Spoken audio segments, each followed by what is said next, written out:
वक्रतुंड महाकाय सूर्यकोटि समप्रभा निर्विघ्नं कुरु मे देवा सर्वकार्येषु सर्वदा।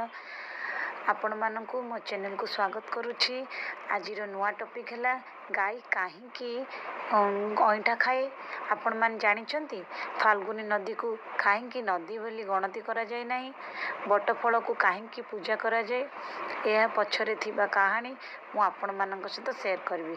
जदि आपण मानकु मोर ये कहानी जानिबार अछि, आपण मोर वीडियो को शेष पर्यंत देखिबे आ मो चैनल को लाइक और शेयर करबे आ सब्सक्राइब करबे।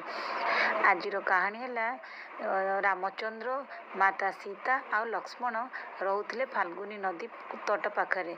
दशरथंकर मृत्युर खबर शुणी सी पिंडदान देवाई भाविले। पिंडदान देवाई लक्ष्मण को पठाइले समस्त पिंड सामग्री आने। लक्ष्मण पिंड सामग्री नहीं आसबार विलंब कले, से रामचंद्र चली जाते पिंड सामग्री आने। देखु देखु बेल बढ़ी बढ़ी जाऊला, खरा बेल उठीगले पिंडदान दि जाए ना। से माता सीता किछि बुद्धि बाट दुसिलानी, काले मो ससुर को पिंड न मिल भावी सी चलीगले फाल्गुनी नदी तट पाखरे बाली रे पिंड दान दिए। बालुका पिंड देइथिले तांको ससुर को। बालुका पिंड पाई आकाशरू दुईटी हाथ आसी बालुका पिंड पाई संतुष्ट होबार कहिथिले।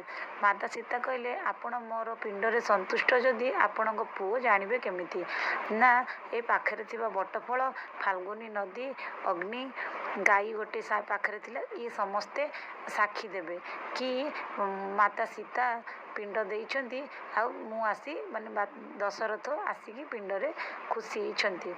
ठीक तापरे रामचंद्र आसीछंती पिंड देवा पई, समस्त सामग्री आनी पिंड देवा पई चाल कहले। किंतु माता सीता कहले, मु पिंड देई देइछि आउ आपणकर बापा आसी पिंडरे खुशी हो जाइछंती।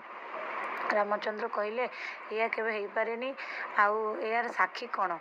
तो माता सीता कहले, यार साक्षी है अग्नि, ये बटफल, फाल्गुनी नदी, आउ गाई, आउ केतकी फूल।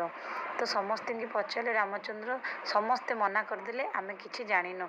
यापर बटफल ही कही, हाँ स्वर्गर दुईटी हाथ आसला आ सी आपणकर माता सीतांकर बालुका पिंडरे संतोष अच्छा कहले। याफल रामचंद्र भूल मागिथिले माता सीता को तांको उपरे विश्वास न करिबा पाई। रामचंद्रंकर